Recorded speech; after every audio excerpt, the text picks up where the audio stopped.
Place au meilleur moment de cette soirée de National League. 5 matchs au programme, tous les clubs romans en lice. On est en compagnie de nos invités, bien sûr, Robin Leblanc, Yves Sarraut, Stéphane Rochette. Messieurs, c'est parti dans cette spéciale Halloween avec le premier match qui aurait pu tourner au cauchemar pour le HC Ajoie qui se déplaçait du côté de la Gotardo Arena. Pourquoi ? Parce que Ajoie, pour l'instant, n'avait jamais réussi depuis le début de la saison à enchaîner de succès, du public, de l'ambiance. Et il y en a du côté du Tessin. Et surtout, évidemment, pour soutenir les couleurs d'Ambri Piotta. Comment Ajoie allait digérer justement la victoire de la veille face à Zurich.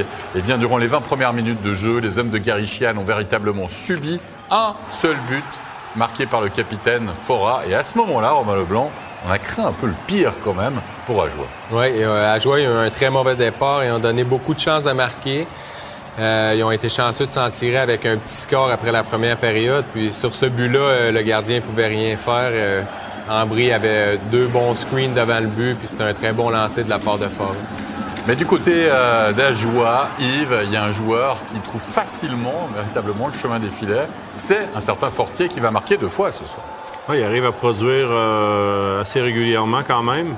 Une belle acquisition d'Ajoie. Puis sur ce but en particulier, malentente des joueurs Ambry. Bonne combinaison là, de Vos qui avait 2 joueurs sur lui, qui a juste poussé le puck pour Schmutz. Schmutz a repéré.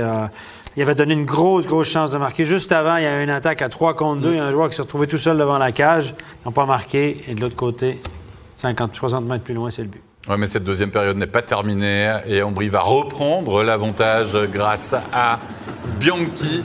Bianchi qui va marquer un but qui témoigne peut-être un petit peu parfois de la légèreté défensive de certains joueurs, Stéphane, et en l'occurrence Pouilly. On joue un peu plus passif en défense. La défensive de zone, on voit que les ailiers reviennent rapidement devant la cage, au plus pressant devant le but. Et Ambry a fait beaucoup de délais ce soir, on l'a expliqué dans les analyses, a fait beaucoup de délais. Elle s'est arrêtée, ça leur a donné beaucoup de temps, puis il y a une deuxième vague d'attaque qu'on arrivait à alimenter facilement. Et le but, c'est vraiment un résultat de ça. Mais Fortier, qui d'autre que lui a pu égaliser Robin Leblanc avec une erreur de Bianchi, le dernier buteur d'Ambry pour cette égalisation. Ça, c'était une grosse erreur de la part d'Ambry, mais par contre, Schmutz, il a fait une très belle passe, puis De Vos a été patient, et puis c'est un très beau but, un beau jeu de passe, ça a été bien exécuté. C'est bien joué de Vos, qui aurait pu être tenté de tirer directement justement au but, puis il a vu l'arrivée de Fortier pour un doublé. On va voir ensuite un geste qui n'a pas été sanctionné par les arbitres, oublié, pas vu, je ne sais pas. Un slow foot, Stéphane, juste devant la cage sur De Vos. Oui, là, celui-là, il est gros. Là, les arbitres l'ont vraiment raté, les deux. Ils se sont consultés après. Selon ce qu'on me dit, selon les sources de la patinoire d'Ambry, ils n'ont pas vu clairement ce qui s'est passé. Regardez, c'est absolument clair. C'est le dernier ralenti est encore plus parlant depuis derrière la cage. Regardez! Mais tu vas l'analyser d'ici quelques instants, tu vas nous le remontrer sur la tablette parce que peut-être Stéphane, ce qui est aussi important et intéressant, c'est de rappeler exactement ce que c'est qu'un slow foot. Il y a 2 choses à bien regarder, me semble-t-il, pour rentrer vraiment dans cette catégorie. Oui, c'est de mettre la jambe derrière. Donc, vous étendez la jambe pour faire trébucher le joueur. Donc, vous le poussez ses patins vers l'avant et pour vous rabatter le haut du corps vers l'arrière pour donner encore plus d'impact. Et là, tout y était. Des fois, tu dis, bon, il y a juste les patins. Là, à ce moment-là, c'est un trébuchet. Mais là, tout y était. On va aller sur la tablette. Vous allez voir, c'est assez clair. Regardez, là, on le voit. C'est ici, là, évidemment. C'est là que ça se passe. Regardez. Regardez, le pied va derrière. Le haut du corps le rabat. Absolument clair. On va aller un petit peu plus loin. C'est le deuxième ralenti qui est le plus parlant. Vous allez voir. Regardez, stop. Regardez ici, regardez la jambe du joueur d'Ambry. La jambe, elle est là. Il va chercher son patin droit. Donc, regardez le haut de sa canne.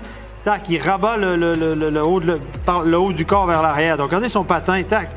Là, tac, il fait le patin droit. Pas le patin gauche, le patin droit, il va le chercher à l'opposé complètement, il le rabat sur la glace, c'est absolument clair. C'est dangereux, il est tombé directement sur le dos, il a été secoué, on ne sait pas s'il s'est tapé la tête ou non, mais c'est un geste qui est très dangereux. Ça, c'est une pénalité il aurait dû avoir 5 minutes plus mieux conduite pour le match. Et puis là, à mon avis, il y a même une matière à suspension. Mais Yves, là, franchement, t'es le coach, t'es Gary Sheehan, t'es le coach d'Ajoie, là, t'es franc fou. Ça change le match, ça. Ça change le match. Ouais, tu veux gueuler et puis tu veux porter attention à ces situations-là, évidemment, mais il faut que tu fasses attention quand même parce que c'est des matchs serrés. Fait que si tu t'emportes un peu trop sur les arbitres, c'est toi qui vas en prendre un sur le banc. Le puck n'était pas tout à fait là, donc je pense que tout le monde... Il y a un des 4 arbitres qui doit le voir. Là. Ils se sont consultés, il y a eu blessure, ils peuvent dire OK, il y a un juge de ligne qui peut arriver et dire moi je l'ai clairement vu, c'est 5. Et là, visiblement, ils se sont pas bien entendus, pas bien vus. Que le coach le voit pas parce que le coach suit l'action, les joueurs, ça c'est vrai que si ça pas où il est la rondelle, des fois, ça peut échapper à l'attention d'à peu près tout le monde. Mais là, honnêtement, ils sont 4. Là. À 4, il y a quand même une angle de vue qu'il y a quelqu'un qui doit le voir. Et là, je pense que ça change le match. 5 minutes de supériorité numérique, et dans la troisième période, il y a 2-2, oui, ça là, peut s'il est suspendu, si on lui donne une 5 matchs à rebours, c'est ce qui va arriver. Il sera peut-être suspendu un match, mais ça fait une belle jambe. Hein? Slow footing, belle jambe, bravo Stéphane. 1 point for you. Allez, il y a quand même un dénouement dans cette partie, on va se rendre en prolongation, il y aura presque une chance pour Fortier, mais finalement, c'est Ambry qui va logiquement passer l'épaule, Robin Leblanc, avec ce maître-tir signé Burgler. On l'a pas vu de la rencontre, mais il sort de sa boîte au meilleur moment. Ouais, c'est un marqueur, Burgler, hein, quand il a l'occasion de prendre des bons lancers comme ça, il est très précis. Puis, ouais, sur l'ensemble du match, je pense que quand même, Ambry, comme on disait tantôt, on peut dire qu'Ambry ont perdu un point dans ce match-là parce qu'ils ont quand même eu vraiment, vraiment beaucoup de chance. Puis, il aurait dû gagner ce match-là avant les suppléments. Si vous regardez les fameux expected goals et buts attendus, la statistique, là, c'est largement l'avantage d'Ambry. Les meilleures chances ont été vraiment du côté d'Ambry. Les 2 buts qu'on marque, c'est 2 bons jeux du duo DeVos et Fortier. Fortier qui marque encore 2 buts ce soir. Il y a plus d'1 point par match depuis qu'il est arrivé. Mine de rien, c'est pas un grand patineur et tout, mais il est très, très malin offensivement. Ouais. Il a joué avec Nico Hischier, lui, du côté d'Halifax. Hein? Il était moins malin dans le shooting lane sur le dernier goal, par exemple. Oui, il n'était pas dans la ligne de shoot, j'ai vu. Il n'était pas là, il n'a pas anticipé assez bien. On va rester positif. Allez, messieurs, on va écouter à l'interview après cette défaite, mais quand même un week-end à 4 points pour Ajoie. Alain Birbaume à l'interview. Alain, il manquait pas grand-chose ce soir pour aller chercher ce fameux 2e succès consécutif. Ouais, c'est clair, ce soir, il manquait pas grand-chose, mais les 20 premières minutes, on n'a pas été très bons. On était chanceux de revenir qu'avec 1-0 pour Ambry. Après, on a été meilleurs, mais voilà, sur la fin, on prend une pénalité. À 4 contre 3, c'est compliqué. Mais je pense que c'est quand même un bon point sur la route. Ça fait un week-end à 4 points. Ça nous relance un peu dans le championnat, donc on va pas faire les gourmands ce soir. À vous entendre, donc c'est plutôt positif ce que vous avez produit sur ces 2 dernières journées. Ouais, effectivement, je pense qu'on sort d'une série de 7 défaites avec 4 points ce week-end. Je pense que c'est quand même positif. Maintenant, il ne faut pas s'arrêter là, il faut continuer à travailler fort. On a une grosse semaine qui s'en vient avant la pause, on veut prendre des points. On devrait recoller un peu au peloton du top 10, alors ça prendra des points durant la semaine. Merci Alain. Voilà pour ce Ambry Ajoie. On va passer maintenant à l'un des chocs de cette soirée, le match entre Fribourg-Gotteron et Zoug. Un duel de gardiens, messieurs, annoncé avec d'un côté Reto Berra et de l'autre le retour dans la cage d'un certain Leonardo Giannoni.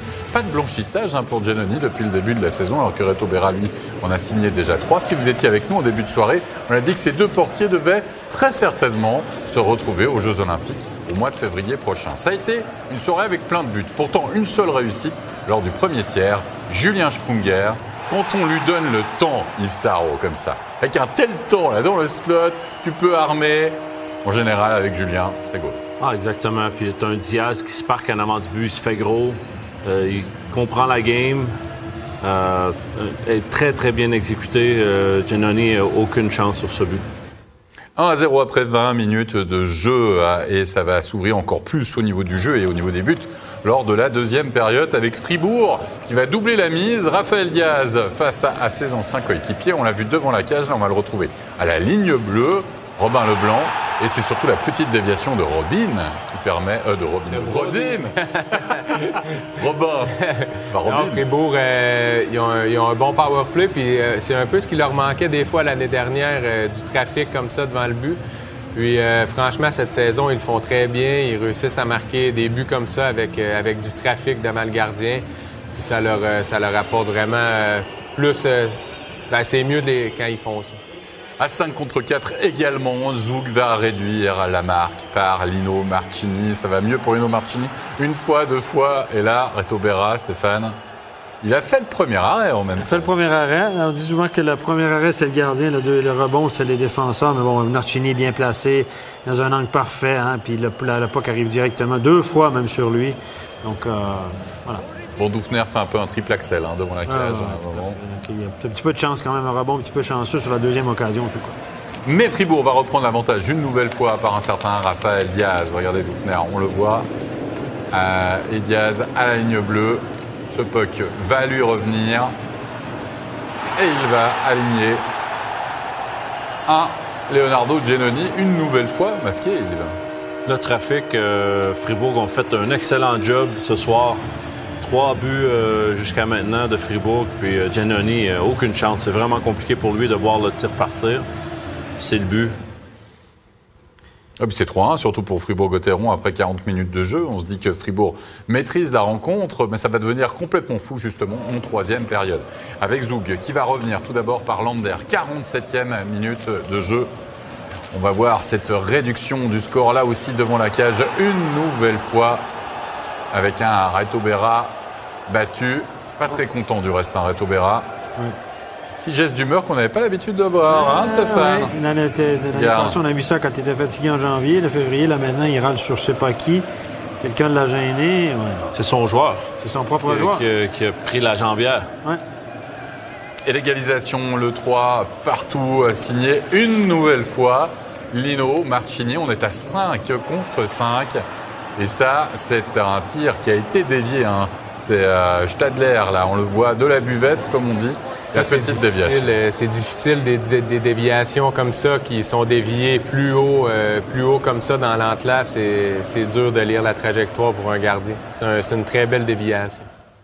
On en est donc à ce moment-là de la partie à 3 partout. Mais Fribourg va reprendre une nouvelle fois l'avantage. Le 4-3 signé Schmid avec une très belle entrée de zone, alors que du côté de Zug, il n'y a pas vraiment de danger en la matière. On se fabrique un peu ce but. C'est un rebond, comme autant Marcini, son rebond était favorable. Là, c'est un rebond favorable encore une fois. Un but chanceux un petit peu. On amène le puck à la cage. Regardez, les deux joueurs de Zug mettent la canne contre le puck en même moment. Regardez, hop, et Julien est par là. Schmidt fait juste flipper la rondelle là, vers la cage. Elle passe au-dessus du bras. On va vous mettre chanceux que bon. Et Fribourg qui va manquer la cage vide, ou plutôt ce puck qui va s'écraser sur la cage vide. Et finalement, quasiment dans la foulée, alors qu'on tente le tout pour le tout, vous l'avez compris, du côté de Zug, on va égaliser Kovar. Regardez, Kovar, il a failli perdre sa crosse, me semble-t-il, puis finalement, c'est juste, Robin. Il y a un Fribourgeois qui a essayé de lui tirer la crosse, il l'a gardée, et finalement, c'est lui qui peut pousser ce puck au fond. Mais Zug, ils ont quand même pas lâché ce soir, parce que, franchement, on avait l'impression que Fribourg avait bien le match en main. Puis Zug, ils sont revenus au score à 3-1, ils sont revenus. Après, à 4-3, ils sont revenus. Puis ils ont marqué ce but tardif-là.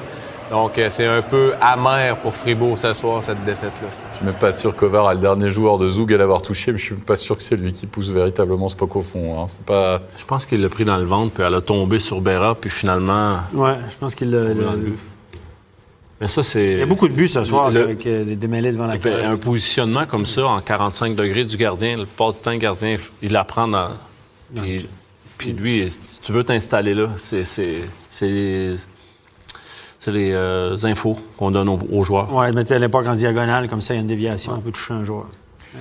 Oui, en tout cas, un but et une égalisation qui a dû faire mal à Fribourg-Gotteron. On se rend en prolongation et Lander, une nouvelle fois, qui avait déjà marqué ce soir, va scorer. Giannoni qui va même toucher ce puck également.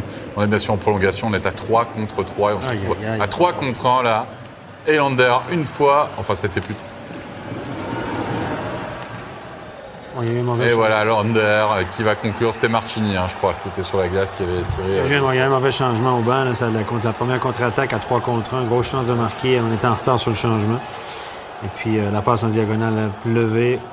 C'est une belle exécution. C'est un beau but quand même. Oui, tout à fait. Puis Berra qui essaie à place de jouer le jeu, et il joue la passe. C'est pas vraiment son job si loin. Il n'est pas en bonne position. Il essaie de bloquer la passe en transversale avec sa canne, mais c'est facile de flipper par-dessus. Ouais.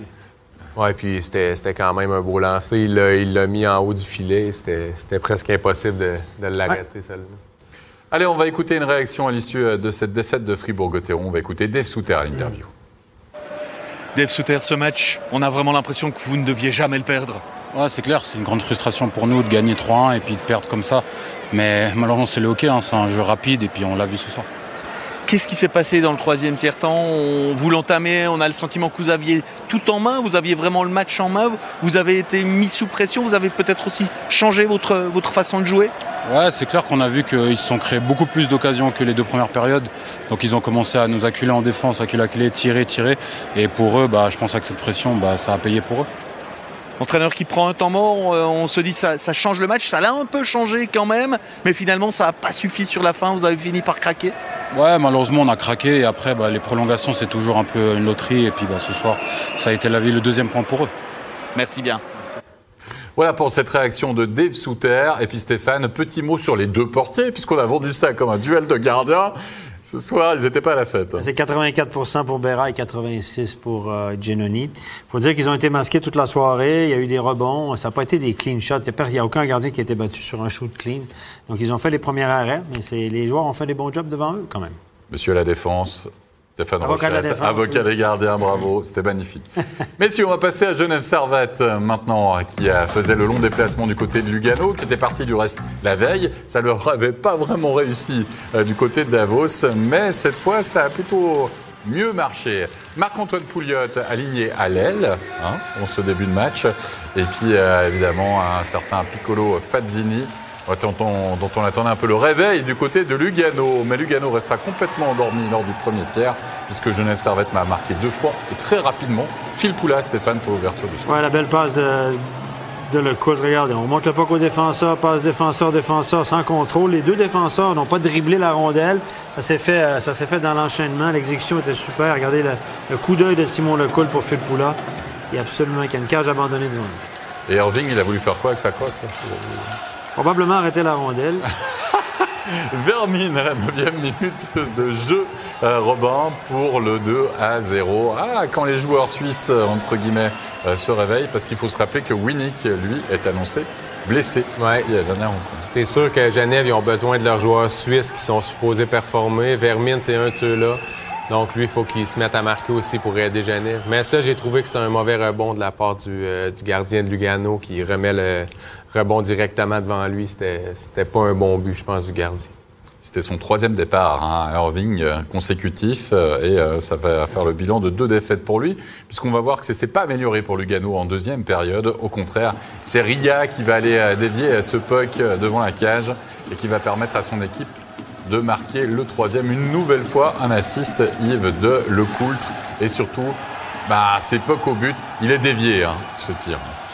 Ouais, exactement. C'est compliqué pour le gardien, évidemment. Il l'a vu tout au long du shoot, oui. Il l'a vu partir en plus, mais on a réussi du côté de Genève à toucher le puck avec la dernière seconde avec la palette. C'est un beau but. On a essayé de travailler le devant du but, puis de prendre position, puis on y est arrivé. Absolument. Premier but de Ria en National League. Et on va voir le 4-0 à 4 contre 5. Genève qui avait encaissé. Ils étaient en supériorité numérique. C'était face à Lausanne. Cette fois-ci, Joris marque le 4-0. Un but qui va faire plier, on va dire, Lugano. Oui, c'était un beau but. C'était une belle passe soulevée. Il l'a bien mis dans la partie supérieure. Il n'y a rien à dire là-dessus. Lugano qui était une fois encore vraiment pas dans leur match ce soir. Il faut le dire. 4-0, messieurs, après 40 minutes de jeu, puis Lugano qui réduira le score. Mais victoire de Genève Servette, 4-1. On y reviendra du reste tout à l'heure dans Backcheck, le talk. On va enchaîner avec Davos-Bienne, si vous le voulez bien. Davos-Bienne, 2 équipes très en forme. Davos qui avait été battu, c'était hier soir, du reste. Fin de série de 7 victoires consécutives. Puis du côté de Bienne, on récupérait Radgeb qui avait été suspendu lors de la victoire face à Lugano. Et dans la cage, un certain Schliemann. Et Stéphane, il a fait plusieurs déclarations d'amour depuis le début de la saison. Et Schliemann en fait partie. Oui, j'adore son masque d'abord. Et puis j'aime bien son style, mais je trouve qu'il a fait du bon boulot. À chaque fois qu'il est dans la cage, son équipe performe.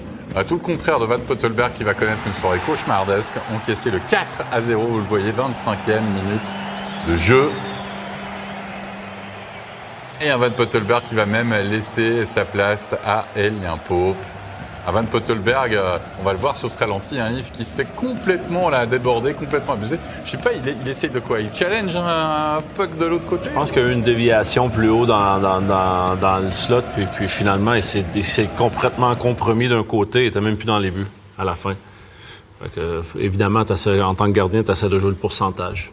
Ouais, il a été excellent pourtant à la veille face à Lugano. Gros match de sa part, difficile à enchaîner. On a vu 4-0. Autre séquence de cette deuxième période, c'est le pauvre Kevin Fay qui a laissé 2-3 chagnottes dans l'aventure, là, Robin Leblanc.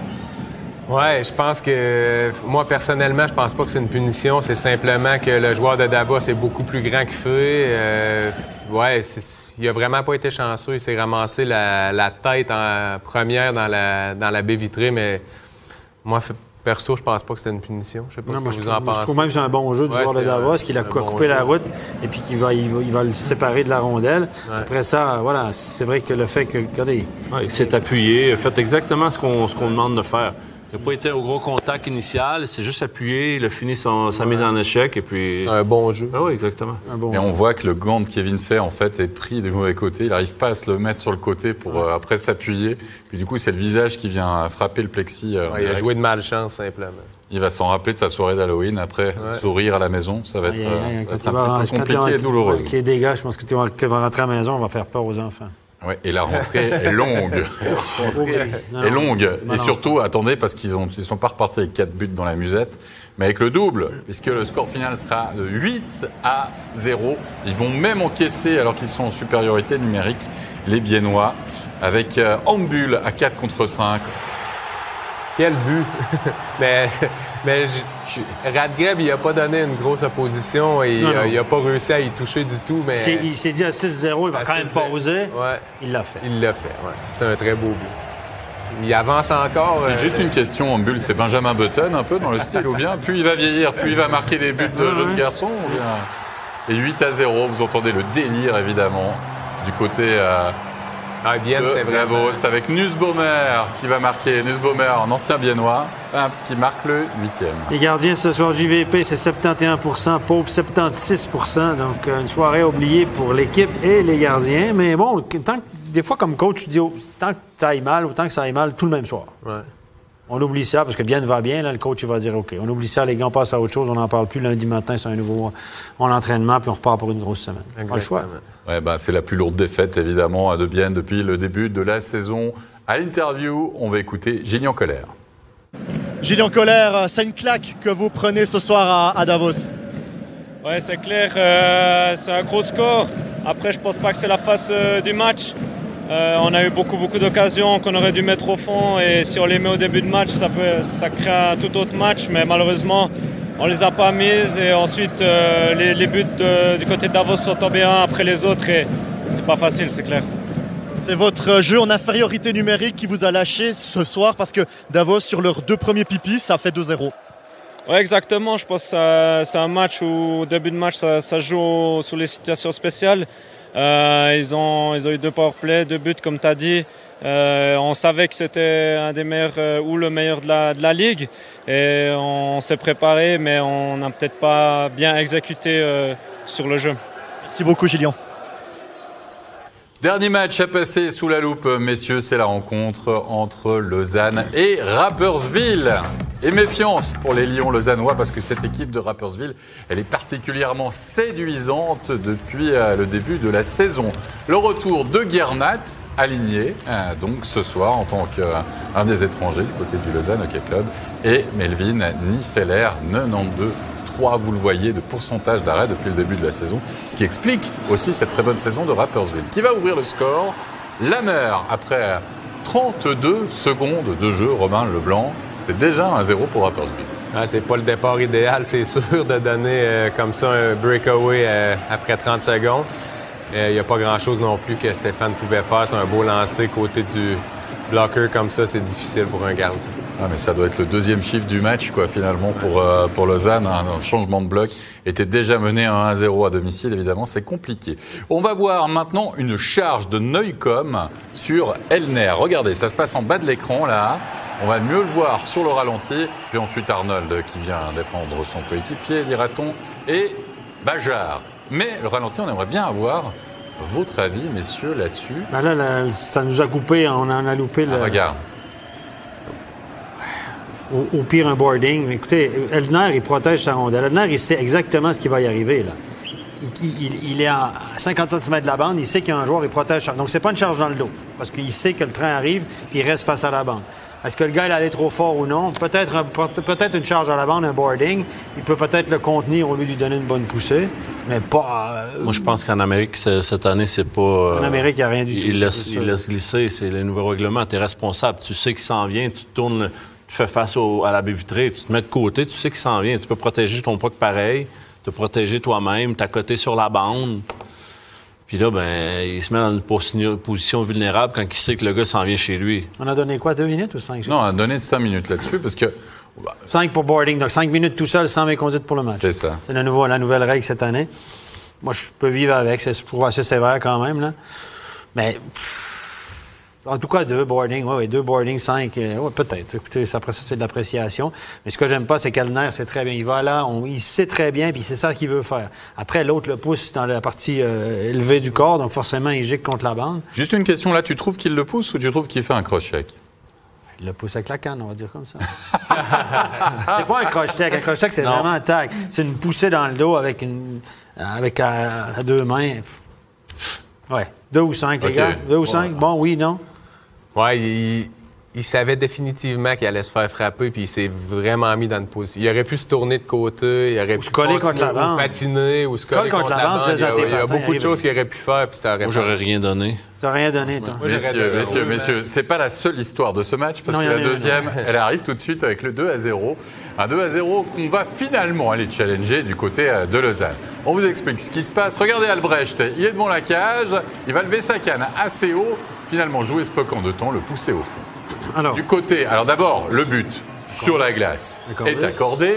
Et du côté de Lausanne, on va hésiter, mais finalement, on va challenger. Puis regardez, petite scène cocasse, on va revoir d'abord ce qui s'est passé avec cette... Steph, tu nous expliques après. La première chose, c'est que le but est marqué légalement avec une canne sur la glace. Il pousse le puck légalement. Regarde comment il regarde la vidéo, c'est ça qui est drôle. Je sais. Mais écoutez, il marque, c'est pas un but avec une crosse-haute parce qu'il le pousse pas avec la crosse-haute. La seule chose qui peut être illégale, c'est comment il reprend contrôle de la rondelle. Et là, ça devient la hauteur des épaules. C'est pas la hauteur de la barre. La hauteur de la barre, c'est pour un but.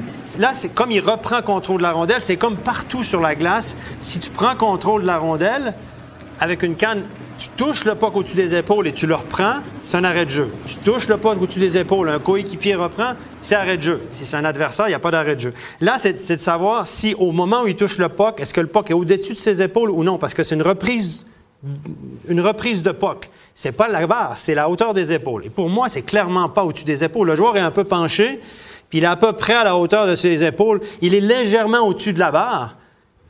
Puis la barre est à 1,22 m. Excuse-moi, mais pour moi... D'accord avec toi. Le règlement est hyper clair. Tu nous l'as très bien expliqué en studio. Tu viens très bien de nous l'expliquer. La question, c'est pourquoi il est comme ça avec ses feuilles. Ben, c'est parce qu'ils ont essayé de tirer une ligne avec la barre, probablement, puis combien au-dessus de la barre, etc. Puis après, il a indiqué le rond d'engagement plutôt que le rond central. Si y a un but qui est marqué avec une crosse-haute, éventuellement, les arbitres peuvent aller revoir de leur propre chef. Mais là, comme c'est une reprise, ça doit être un challenge. Comme une passe avec la main préalable ou un puck dans le filet, c'est un challenge. Et là, John Fuss a challengé, probablement parce qu'il s'est dit c'est plus haut que la barre. Et il a raison. Au moment où il le reprend, il est au-dessus de la barre, mais il ne marque pas comme ça. Il marque après. Donc, hauteur des épaules. On enchaîne, messieurs. C'est 2-0 en tout cas pour Rapperswil, quoi qu'il arrive. Ce but d'Albrecht a été valable. On se rend en deuxième période. Un seul but est marqué par l'inévitable Sekac. Sekac, c'est l'homme en forme, finalement, Robin Leblanc, de cette équipe. Auteur déjà du game-winning goal. C'était jeudi soir face à Genève. Non, il joue bien, il montre des belles choses. Ça fait du bien à Lausanne d'avoir un étranger qui marque des buts. Par contre, comment ça va dernièrement, ils sont quand même assez inconstants dans leur jeu. Il va falloir qu'en équipe, ils commencent à jouer des meilleurs matchs qu'ils font en ce moment. Surtout qu'ils ne sont pas largués après 2 tiers, mais voilà, dans les rangs de Rapperswil, il y a un certain Roman Tchervenka. Un Tchervenka qui arrive à passer la Yves. C'est très bien joué parce qu'il passe juste devant le joueur lausannois. C'est 2-1, pratiquement fait un revirement à la ligne bleue, puis finalement, après, il se fait créditer en avant. Il est très malin, il reste en arrière, il se cache un peu en arrière du défenseur. Il se faufile en avant de la canne de Frick, puis finalement, c'est au... Mais initialement, à la ligne bleue, il fait un jeu risqué. C'est Cervenka. Bien payé. Ouais. Bien payé. Alors, supériorité numérique, Rapperswil ne manque pas à l'aubaine. Albrecht qui va marquer le 4-1 sur un premier tir de qui, Stéphane? C'est Cervenka. Mais là, le puck s'est promené allègrement à travers le box. Là. Allègrement. Donc, ça, c'est... La passe transversale, cette passe-là, l'attaque. Ça arrive une fois, ça, mais ça peut pas arriver deux fois. Vous voyez comment que ça revient une deuxième fois sur le backdoor. Ben, finalement, ça touche au défenseur. Ouais. C'est un bon favorable. Ouais, le but de l'espoir pour Lausanne, quand même, qui va revenir à de longueur avec l'assist de la bande. Il faut un peu de chance, Genasi. Également Robin Leblanc qui réduit le score. Ouais, il y a eu un peu de chance là-dessus, mais il a quand même fait un bon lancer sur la séquence. Là. Mais on n'a jamais vraiment eu l'impression que Lausanne allait gagner ce match-là pour le peu qu'on a regardé du match. Non, parce que Buchweiler, finalement, va marquer le 5e et sceller une nouvelle victoire de Rapperswil. Messieurs, Rapperswil qui, me semble-t-il, se retrouve 5e au niveau du classement de National League. On va vérifier ça d'ici quelques instants. Et ça, c'est quand même pas de la surprise, après une vingtaine de matchs. On avait su que il continue sur leur lancée. Hein? Il continue sur leur lancée. Là, à un moment donné, on arrive à bientôt à 40% de la saison. Hein, là. L'équipe la plus jeune de la Ligue aussi. Ou de loin la plus jeune, oui, clairement. Beaucoup de jeunes joueurs. Et Cervenka, qui a été un des grands bonhommes, évidemment, de cette victoire 5-2. Et du côté de Lausanne, c'est la soupe à la grimace. On continue de faire du Lausanne, c'est-à-dire on enchaîne victoire, défaite. Et on va écouter à l'interview Joël Genasi. Joël Genasi, une défaite à domicile contre un Rapperswil bien organisé. À quel moment vous avez senti que ce match vous échappait? Je suis désolé, mais c'est un peu une question de merde. Je dirais on va jamais abandonner. Il n'y a pas de moment comme ça. C'est clair qu'on n'était pas prêt dès le début, mais il faut aller jusqu'à la fin. Je pense qu'on a la peine à gérer une victoire du derby. Et la deuxième fois qu'on joue ensuite, après une victoire du derby contre Rapperswil, on n'est pas prêt mentalement. Je suis désolé d'abord dire ça contre toi, mais pour moi, c'est une question qui ne sert à rien. Je vais essayer d'en poser une meilleure maintenant. Alors, quels sont les points à prendre maintenant, après ce match-là, avant de rencontrer Fribourg-Gotteron mardi? Je pense qu'il y a plein de choses. Powerplay qui n'est pas là quand il faut, dans les moments clés. Le début, pas incroyable. Les émotions, pas incroyables. Beaucoup trop de pénalités dans les derniers deux matchs. C'est difficile à gagner si tu joues toujours en box-play. Il y a plusieurs choses, mais au moins on sait qu'est-ce que c'est. On peut l'analyser, puis après on peut se préparer pour mardi. Merci Joël. Pardon. Non, mais...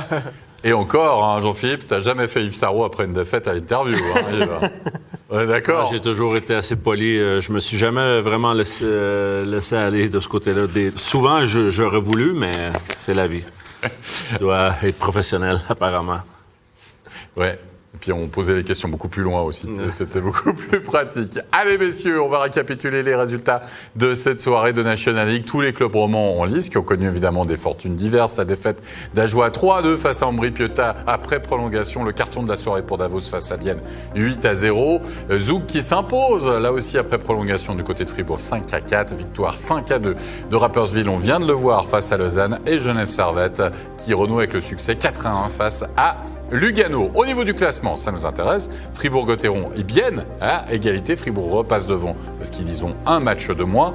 Zoug et Davos suivent juste derrière. Puis après, on retrouve Rapperswil, on vous l'a dit, 5e. Regardez, 20 matchs, 33 points. Certes, 2 matchs de plus que les ZSC Lions. Ambri-Piotta fait quand même une bonne opération. Lausanne stagne, tout comme Lugano. Et puis Genève, Servette, petit à petit, qui grignote et qui se rapproche de la barre de la 10e place.